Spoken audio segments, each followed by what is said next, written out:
신라 경덕왕 17년인 758년 고성 원각사주지 발징화상은 정신과 양순 등 31명의 스님들과 향도 1820명과 함께 서방 극락정토 교주이신 아미타 부처님을 염송하는 미타만일연회를 시작했습니다. 향도 중 1700인은 죽과 밥을 담당하는 시주자이고 120인은 의복을 담당하는 시주자가 되어 해마다 집집마다 돌아다니며 백미 한 말, 기름 한 돼, 오종포 일단씩을 오랜 기간 동안 함께 마련하였다고 합니다. 발징화상이 건봉사 만일연불 결사를 시작했던 신라 경덕왕 때는 수백 년을 이어 꽃을 피운 신라 불교가 정점에 달했던 시기입니다. 김대성이 불국사 창건에 나선 때도 이 무렵입니다. 지극한 마음으로 정진하던 31명의 스님들은 29년이 지나 787년 7월 17일 건봉사에 현신하신 아미타 부처님과 관세음 보살님, 대세지 보살님을 친견합니다. 자줏빛 금으로 장엄된 연화대에 오르신 채 현신하신 불보살님께서는 염불하던 31명의 스님들을 반야용선에 태워 서방 극락정토로 데려가셨다고 합니다. 이때 발징화상은 두루 다니다가 금성에 도착하여 낙무아간의 집에 자고 있는데 큰 빛이 그 방에 비추어 놀라 일어났더니 관세음 보살님께서 발징화상에게 현신하여 스님들의 왕생 소식을 전하시기에 그곳으로 가서 제자 양무 등과 31명의 스님들을 위한 다비식을 봉행하고는 향도들의 집을 두루 다니니 913인은 도량의 스님과 같은 시간에 단정히 앉아 왕생하였고 나머지 907명이 남아 수행을 계속했다고 합니다. 발징화상이 대중들의 왕생 이후 7일 만에 다시 아미타 부처님을 뵙게 됐는데 아미타 부처님께서는 발징에게 반야용선을 타고 함께 가자 하셨다고 합니다. 이에 발징은 향도들을 남겨두고 먼저 왕생하는 것은 본원, 즉 아미타 부처님께서 전생에 법장비구로 수행하실 때 중생들을 제도하겠다고 세운 48가지 큰 서원이 아니라고 하자 다시 18명이 왕생했다고 합니다.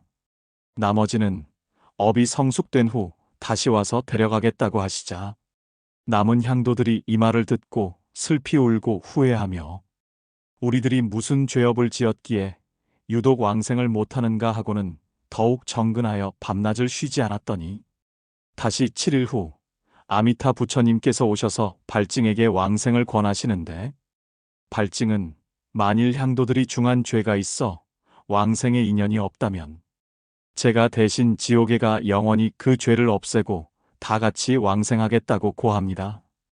이에 부처님께서는 다시 30명을 왕생하게 하셨습니다. 그리고 발징에게 먼저 왕생을 하면 다음에 남은 향도들을 왕생하게 하겠다고 약속하셨으니 발징은 그때에야 반야용선에 올라 서방 극락정토에 왕생하였다고 합니다. 이상은 대한국 간성 건봉사 만일연회 연기에 기록된 내용입니다. 발징화상이 이끈 건봉사 만일연불회는 1000년의 세월이 흐른 1802년 다시 개설됩니다. 이번에는 정조대왕이 승하한 후 당시 건봉사 성민 스님이 꿈에서 정조대왕을 만났는데 대왕은 새 임금인 순조를 위한 기도를 해줄 것을 당부했다고 합니다. 이에 스님은 건봉사로 돌아와 대중 스님들과 의논한 후 제2차 건봉사 만일연불회 결사를 추진합니다. 건봉사 만일연불회 결사는 이후 1851년, 1881년, 1908년에도 개설됩니다. 홍문관 학사 조병필은 대한국 간성 건봉사 만일연회 연기를 통해 그 공덕과 회향에 대해 다음과 같이 찬탄하였다고 합니다. 중생으로 태어나 하늘로 올라 부처를 이루었으니 아미타 부처님께서 서방 극락정토 왕생을 하도록 하시었네. 1915년 건봉사 만일연불 결사를 통해 극락으로 왕생한 분들을 기리는 불사가 이루어집니다. 등공대가 세워진 것입니다.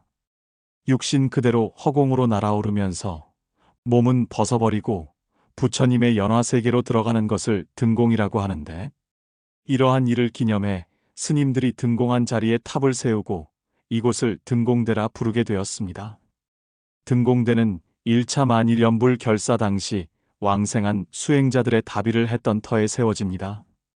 이에 대해 운고 김일우는 조선불교총보의 건봉사 소신 대석탑 신축기를 통해 감로봉 정상에 등공대를 세웠음을 알리고, 백옥같이 흰탑 우뚝 솟아 있으니 거북 비석의 찬란함을 어느 누가 기뻐 따르지 않으리오라고 노래했습니다.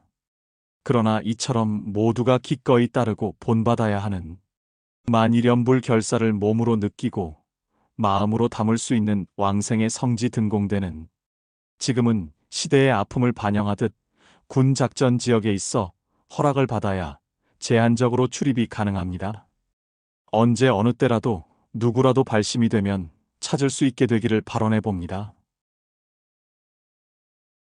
금강산 자락에 위치한 건봉사는 아미타 부처님께서 현신하시고 상주하는 미타정토 도량으로 알려져 있습니다.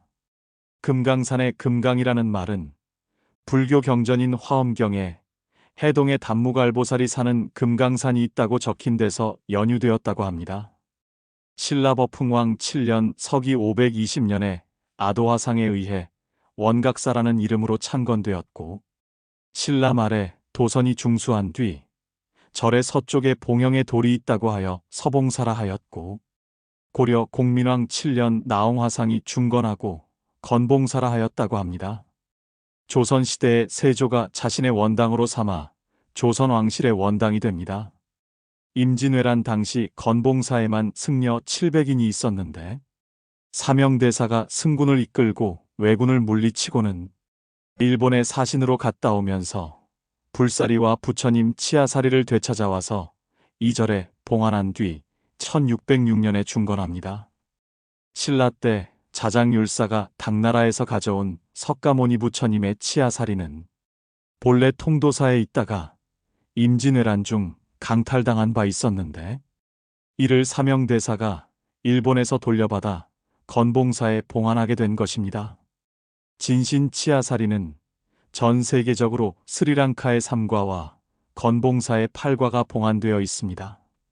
치아사리 5과는 일반인이 친견할 수 있도록 했고, 나머지 3과는 정멸보궁사리탑에 깊숙이 모셔 봉안하고 있다고 합니다. 아미타 부처님이 직접 현신하셨던 등공대는 세계적으로 유례가 없는 불교 유적지로 불자라면 반드시 참배해야 할 성지라 생각합니다. 사명대사를 키워내셨던 스승 서산대사의 개송으로 마무리해 봅니다. 두 손 모아 서방 극락정토 향해 앉아 마음 다해 아미타 부처님을 부르노라. 한평생 꿈에서도 그리워한 것은 서방 극락정토에 늘 피어있는 흰 연꽃이네.